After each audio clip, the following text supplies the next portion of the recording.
नमस्कार, मेरा नाम है डॉक्टर पुरु धवन और आज इस वीडियो में हम बात करने वाले हैं क्रिएटिनिन को डाउन करने के बारे में कि अगर आप किडनी फेलियर के पेशेंट हो, अपना क्रिएटिनिन डाउन करना चाहते हो, जीएफआर बढ़ाना चाहते हो तो कौन कौन से तरीके हमारे पास होते हैं। तो क्रिएटिनिन जो होता है, समझने वाली बात है कि सब किसी की बॉडी में बनता है। एक किडनी फेलियर पेशेंट की बॉडी में भी बनता है और एक नॉर्मल हेल्दी इंडिविजुअल की बॉडी में भी क्रिएटिनिन बन रहा होता है और ऑलमोस्ट सेम मात्रा में ही बन रहा होता है। बस फर्क इतना होता है कि किडनी फेलियर पेशेंट की बॉडी में किडनी उसको बॉडी से बाहर निकाल नहीं पा रही होती। जब वो निकाल नहीं पा रही तो क्रिएटिनिन तो बन रहा है, निकल नहीं पा रहा तो इकट्ठा होना शुरू हो जाता है ब्लड में और वो हमें ब्लड में बढ़ता हुआ दिखता है KFT रिपोर्ट के अंदर कि क्रिएटिनिन की वैल्यूज बढ़नी शुरू हो गई। अब जो GFR होता है, GFR की जो वैल्यू होती है वो हम क्रिएटिनिन की वैल्यू से ही निकालते हैं कैलकुलेशन करके और वो आपकी एज, क्रिएटिनिन की वैल्यू डालते हैं, मेल फीमेल डालते हैं तो एक सिंपल सा कैलकुलेटर होता है जो आपकी स्क्रीन पे आप देख पा रहे हो।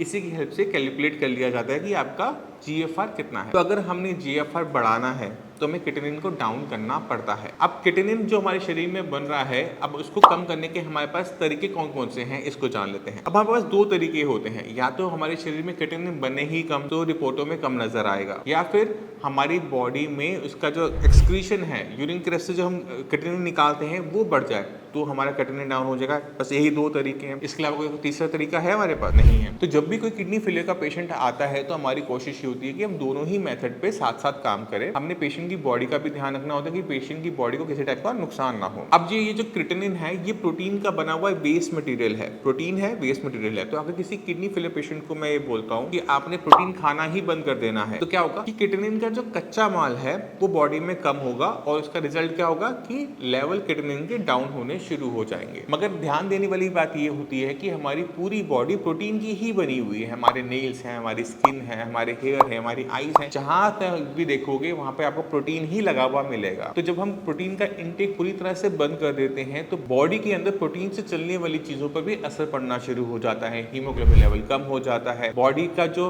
रिपेयर वर्क है वो नहीं हो पाता। तो प्रोटीन को पूरी तरह से बंद करने पे हमें बहुत बड़ा नुकसान होता है। शॉर्ट टर्म में क्रिएटिनिन डाउन हो भी जाता है तो वहां पर वो रुक नहीं पाता है क्योंकि किडनी को भी रिपेयर होना है। किडनी को रिपेयर होने के लिए फिर से हमें दोबारा से प्रोटीन चाहिए जो कि बॉडी में है नहीं। प्रोटीन कम होने की वजह से बॉडी में पानी भरना शुरू हो जाता है, नई दिक्कतें आनी शुरू हो जाती हैं। तो प्रोटीन का इंटेक हमने करना होता है बट वो बैलेंस्ड वे में करना होता है। बॉडी को हमने बस उतना ही प्रोटीन देना होता है जितना बॉडी उससे अपने जो बेसिक फंक्शंस हैं वो सारे परफॉर्म कर सके। तो हम क्या करते हैं, हम क्या अपने सारे पेशेंट्स को बोलते हैं कि आपने प्रोटीन का इंटेक करना है बट कम मात्रा में करना है। प्रोटीन वो लेना है जो इजिली डाइजेस्ट हो जाए, इजिली एब्जॉर्ब हो जाए और कम से कम मात्रा में क्रिएटिनिन को बनाए। तो अब ऐसा प्रोटीन कौन सा होता है? ऐसा प्रोटीन होता है दाल। दालें बहुत आराम से एब्जॉर्ब हो जाती हैं। आपको बुखार होता है 100 का, 101 का, तो भी अगर आपके घर वाले आपको क्या कहते हैं, खिचड़ी खा लो। क्यों कहते हैं खिचड़ी खा लो? क्योंकि इसे डाइजेस्ट करना आसान होता है। तो हम क्या करते हैं कि जो खिचड़ी की दाल है, मूंग, मसूर और मोट, क्योंकि ये तीनों दालें बहुत हल्की होती हैं, डाइजेस्ट करने में आसान होती हैं, यहाँ से हम प्रोटीन का सोर्स लेते हैं। दूसरा सोर्स हम क्या लेते हैं, वो है मिल्क। मिल्क बहुत इजीली एब्जॉर्ब हो जाता है बॉडी में, बहुत ज़्यादा दिक्कत नहीं करता। जिनको दूध डाइजेस्ट हो जाता है उनके लिए दूध सफिशिएंट रहता है, बट इनकी मात्रा भी इंपॉर्टेंट है कि हम कितनी मात्रा में इन्हें कंज्यूम कर रहे हैं। दूध ज़्यादा लोगे फॉस्फोरस बढ़ेगा, कैल्शियम बढ़ेगा, तो वो दिक्कत पैदा कर देता है। दालों का इंटेक ज़्यादा करोगे तो वहाँ पर प्रोटीन बॉडी में ज़्यादा होने की वजह से क्रिएटिनिन ज़्यादा हो जाएगा। तो हमने क्या करना है, हमने 1 बाउल ऑफ दाल, हम जो दाल खाते हैं वो, और हमने 1 कप ऑफ मिल्क, कोई एक चीज ले लेनी होती है क्योंकि इतना ही प्रोटीन हमें चाहिए होता है डेली डे अपने जो फंक्शंस करने के लिए। प्रोटीन की जो रिक्वायरमेंट है इसमें कंप्लीट हो जाती है। तो दाल अब हमने जो लेनी है तो हम दाल को थोड़ा पतला पतला लेते हैं, गाढ़ी गाढ़ी दाल नहीं लेते, पतली पतली दाल लेते हैं जिससे बॉडी में प्रोटीन कम जाए और जाए जरूर। बस इससे क्या होगा, हमारे काम बन जाएंगे। तो इससे हमें फायदा क्या मिलता है, क्रिएटिनिन को कंट्रोल करने में हमें हेल्प मिल जाती है। जैसे मैंने आपको दूसरा तरीका बताया था कि 2 तरीके होते हैं, वो है किडनी की फंक्शनिंग बढ़ाकर भी हम क्रिएटिनिन को डाउन कर सकते। तो यहाँ पर आपको समझने वाली बात है कि जो ट्रीटमेंट है किडनी फेलियर का वो यही है। हम डाइट से कुछ टाइम तक कुछ होल्ड कर सकते हैं, बट आप सोचो कि अगर आपकी उम्र 40 साल है तो एक इंसान की जो उम्र होती है वो 80 साल तक हम एवरेज मान के चलते हैं। अगर 40 साल में अभी किडनी खराब होनी शुरू होगी तो अगले 40 साल क्या आप खाने पीने को बहुत ज्यादा टाइट रख पाओगे? नहीं रख पाओगे। इसी वजह से हमने पहले रखा बैलेंस डाइट जिसके अंदर प्रोटीन की मात्रा है, कम है बट मात्रा है। अब हम क्या करेंगे, हम क्रिएटिनिन को यूरिन के रास्ते बाहर निकालेंगे। इसके लिए आपको थोड़ा सा किडनी को समझना पड़ता है। जो किडनी जो है वो छोटे छोटे नेफ्रॉन से बनी हुई होती है, जो आपके स्क्रीन पर आ रहा है, देख रहे हो आप इसको। जब किसी को नुकसान होना शुरू होता है तो इन छोटी छोटी ही यूनिट्स को नुकसान होना शुरू हो जाता है। तो पहला फर्ज क्या बनता है डॉक्टर का और पेशेंट का, कि जिसकी वजह से किडनी को नुकसान हो रहा है उसको कंट्रोल में लेकर आए। कुछ चीजें ऐसी हैं जो हमारे इंसानों के कंट्रोल में होती हैं, जैसे बीपी और शुगर। 80% जो किडनी फेलियर के केसेस होते हैं वो बीपी और शुगर की वजह से ही होते हैं। अगर मान लो कि आपकी किडनी को बीपी से नुकसान हो रहा है और बीपी आपका हाई बना रहेगा, तो उसका इंपैक्ट क्या होगा कि किडनी को नुकसान चलता रहेगा, क्रिएटिनिन की वैल्यूज बढ़ती चली जाएंगी और फाइनली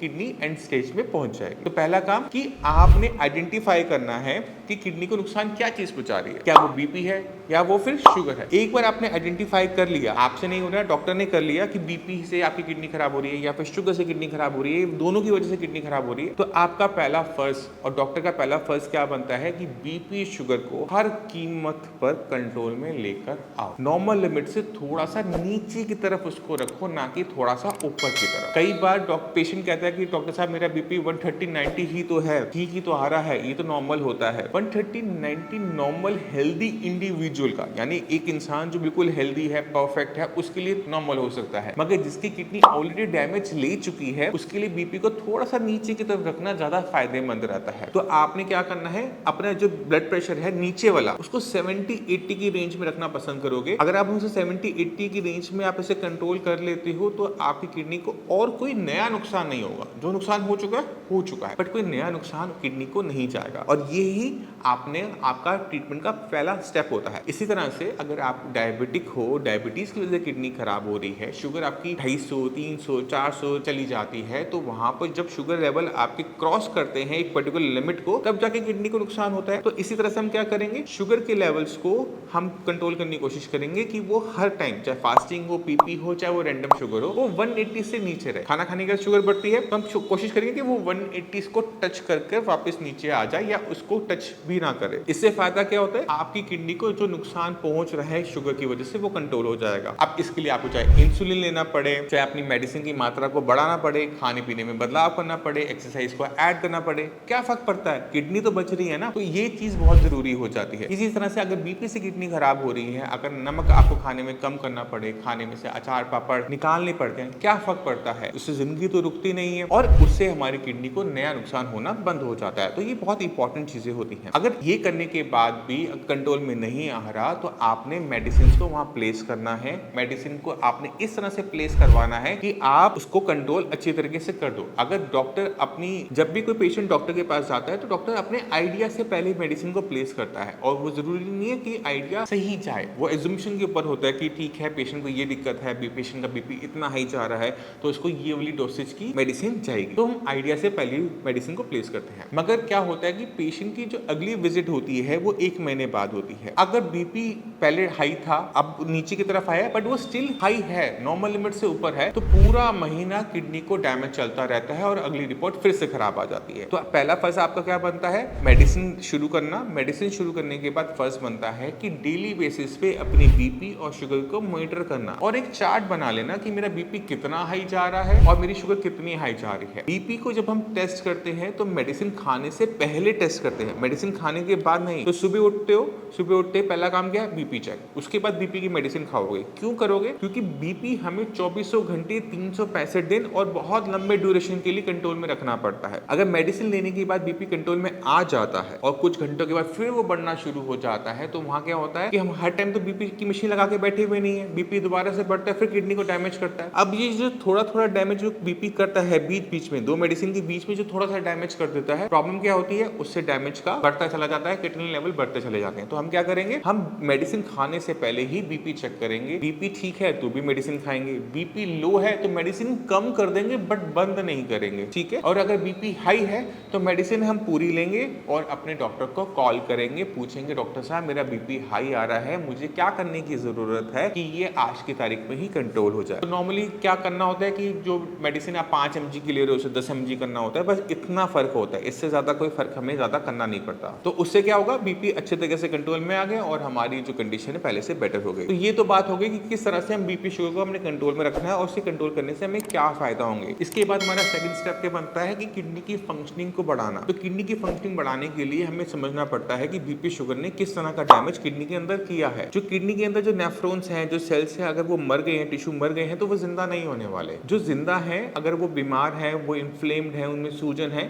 तो सूजन को कंट्रोल कर काफी हद तक आप अपने क्रिएटिनिन को डाउन कर सकते हो, क्योंकि वो पार्ट काम करने आ जाएगा। पहली चीज। दूसरी चीज, अगर हम किडनी की फंक्शनिंग को बढ़ाते हैं, क्योंकि किडनी के पास अपने फंक्शंस को बढ़ाने की ताकत होती है। जैसे अगर किसी की किडनी एक निकाल ली जाए तो एक ही किडनी पे पेशेंट का क्रिएटिनिन लेवल बढ़ता नहीं। क्यों नहीं बढ़ता? क्योंकि सिंगल किडनी भी अपने फंक्शंस को इंक्रीज कर लेती है। तो हमें किडनी की ये प्रॉपर्टी को यूज करना होता है कि वो क्रिएटिनिन को डाउन करते हैं। तो दो तरीके हो गए, इन्फ्लेमेशन को दूर करना और किडनी की फंक्शनिंग को बढ़ाना।